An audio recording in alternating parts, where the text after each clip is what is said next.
parle. Chaque jour, Charles et Carole vous présentent la leçon de l'école du sabbat.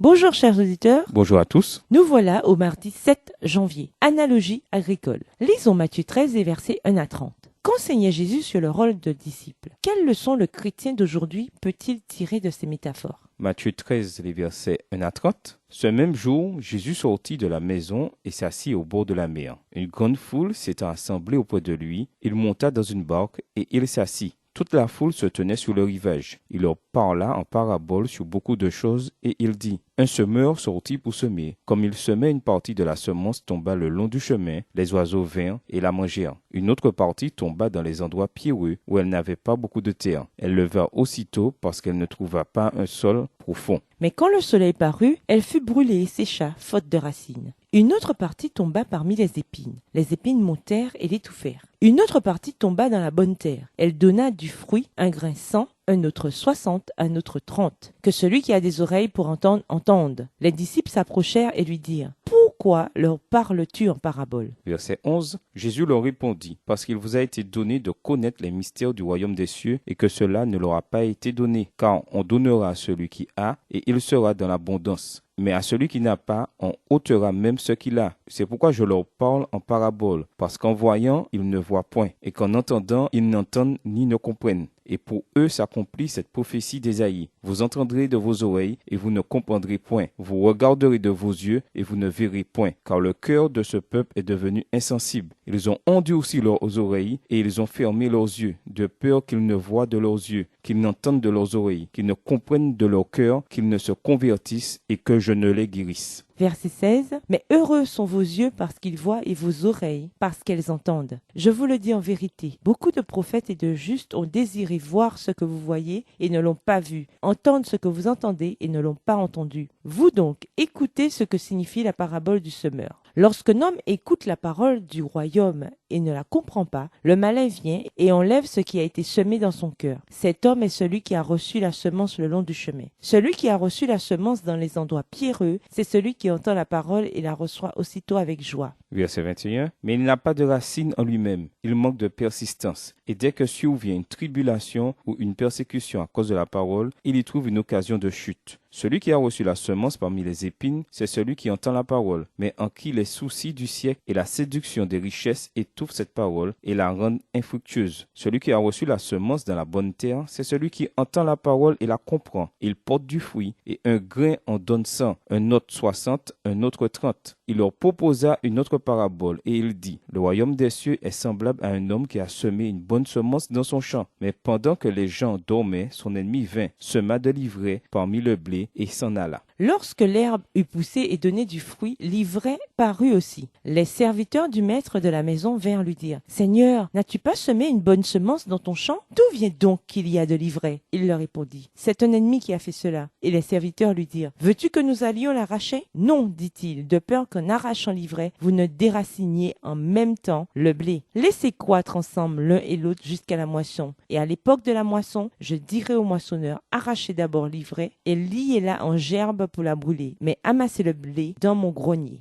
La parabole du semeur est familière à de nombreux lecteurs. Le récit se passait dans un cadre courant pour une société rurale, cadre que l'auditoire pouvait facilement imaginer. Le lien avec le rôle de disciple était évident. Jésus invitait essentiellement ceux qui l'écoutaient à évaluer leurs conditions de disciples. Au lieu de confronter chacun individuellement, Jésus s'exprimait en parabole, amenant ses disciples à s'évaluer eux-mêmes. En se regardant dans le miroir de leur âme, ils étaient à même de se confronter à leurs tendances matérialistes, d'examiner leur capacité à persévérer, d'analyser la complexité de leurs implications avec les choses de ce monde et de choisir en tant que disciple un mode de vie sans compromis. Par ailleurs, le fait d'être disciple implique que l'on remette tout jugement ou condamnation entre les mains du maître, non entre les siennes propres. Le discernement humain était complet, la connaissance humaine partiale. Dieu seul possède une compréhension infaillible. Jésus avertissait également contre d'éventuelles infiltrations sataniques. Les disciples ne pouvaient soumettre leur jugement ou discernement à d'autres croyants parce que ceci était peut-être comme de l'ivraie et non comme du blé. Les deux poussent ensemble jusqu'à la récolte. L'enseignement du Christ en parabole s'inspire du principe même qui le guidait dans sa mission en faveur de l'humanité. Afin de nous familiariser avec sa personne divine, le Sauveur revêtit notre condition et habita parmi nous. La divinité s'est révélée dans l'humanité et la gloire invisible sous une forme corporelle. Ainsi, l'inconnu pourrait s'apprendre par le connu, les choses célestes par les terrestres. Extrait tiré du livre Les paraboles de Jésus, l'enseignement en parabole, page 11, écrit par Ellen G. White. Dans la parabole du semeur, Jésus parle de la séduction des richesses. Matthieu 13, verset 22. À quoi faisait-il allusion? Comment les richesses peuvent-elles séduire même ceux qui n'en possèdent pas?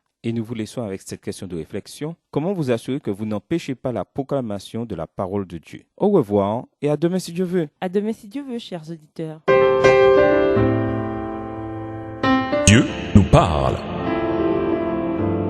C'était Dieu nous parle, présenté par Charles et Carole.